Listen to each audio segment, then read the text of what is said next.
Hello and welcome to this video on the benefits and costs of globalization. In this video, we're going to look at some of the benefits and costs of globalization to the economy of a country, but also to the businesses within that country.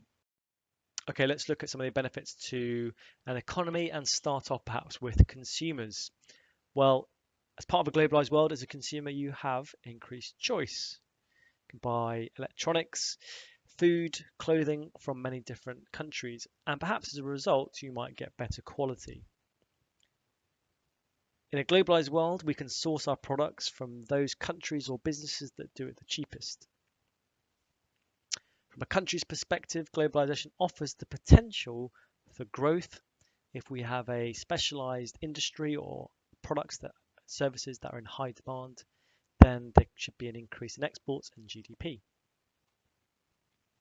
There's an increased international economies of scale, could be a benefit. And there may be greater employment opportunities. If you are a country that is taking advantage of globalization, of high demand for your goods and services, then there should be more jobs being created. Let's look at, particularly from a corporate firm or business's point of view, what would be the advantages of globalization? Well, greater revenue as you sell your products into new markets, possibly lowering of costs as you decide to offshore, outsource, or seek production where it's cheapest, so therefore greater profits. Greater profits may allow you to invest in more innovative designs. Globalization, access to new territories and new countries may open up sources of raw materials that you could take advantage of. Here we're thinking kind of maybe the oil industry, things like to do with the primary sector. Access to labor, cheap and skilled. So the opening up in China has allowed many businesses like Apple, for example, to use their cheap and skilled workforces to help manufacture their products. Maybe controlling or getting access to key supplies. So we're thinking maybe if you would a business that would do a joint venture with a local government in the Middle East, then you might control an oil well, for example. And companies can benefit from global economies of scale. What might be some of the costs of globalization?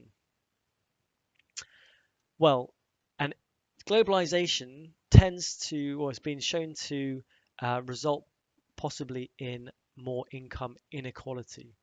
So the gap between the rich and the poor getting wider between countries and also within countries.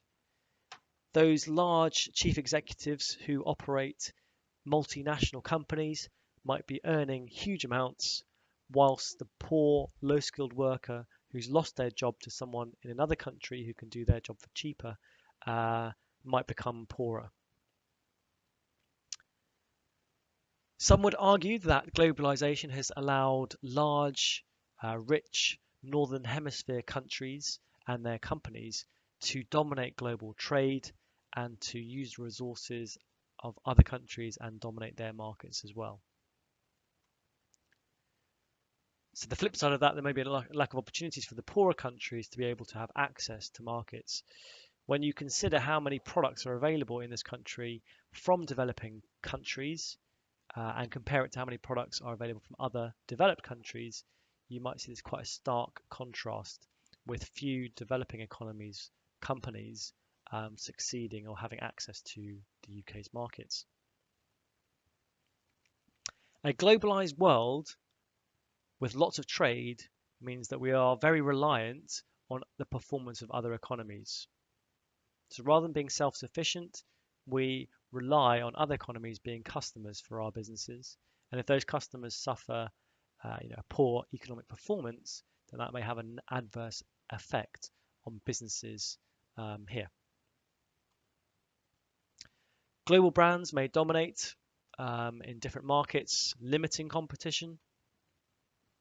There may be the exploitation of workers and growers, so businesses may threaten to relocate their businesses elsewhere if there are, say, a minimum wage put in place, or if they put in health and safety regulations that raises the costs. Some people complain that everywhere you go these days, you see the same fast food restaurants and the same coffee chains, and actually as a result, individual countries are kind of losing some of their cultural identity. Another criticism of globalization is it leads to a race to the bottom, and this can often be related to things like tax. So large corporations may threaten governments by saying, well, if you don't cut your tax rate, your corporation tax rate, we will move our business somewhere else where there's a lower tax rate.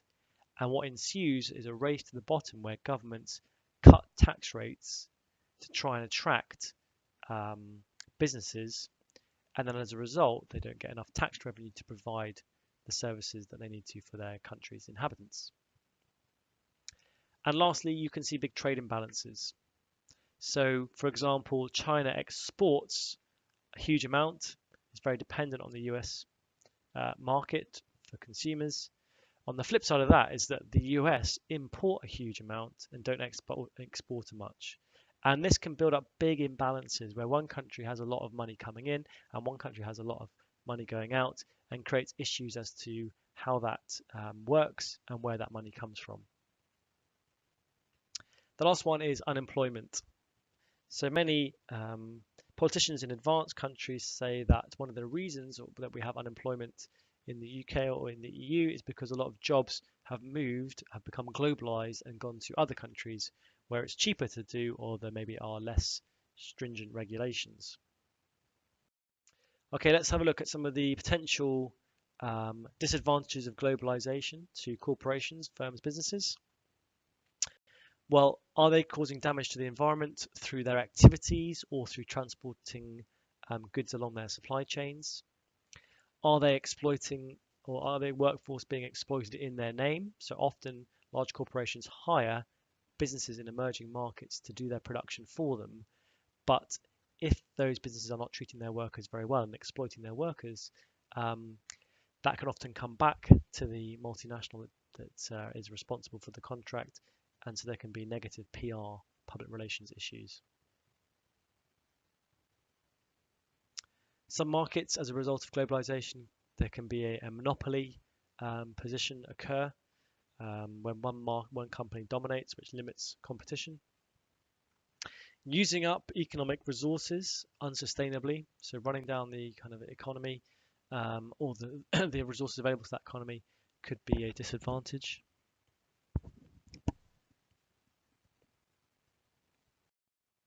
Okay, some other issues to consider with globalization.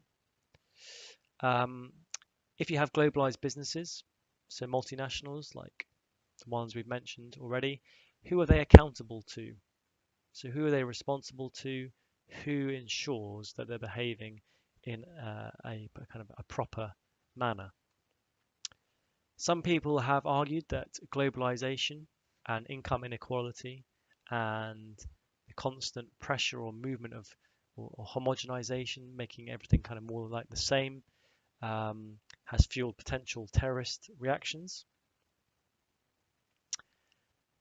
Do businesses have an ethical responsibility? For example, the race to the bottom, should they be seeking the lowest tax rate around the world that maximizes their profits, or should they actually be paying a fair amount of tax as considered by that country to help provide public services within that country? Should they be responsible for producing things in an environmental manner? Should they be responsible for treating their workers in a certain way, and where we draw the line?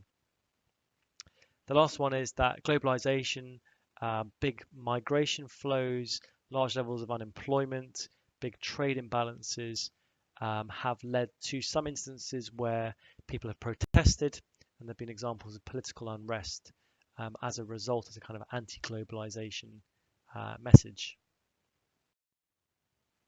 That's it. That's the benefits and costs of globalization. Thanks very much.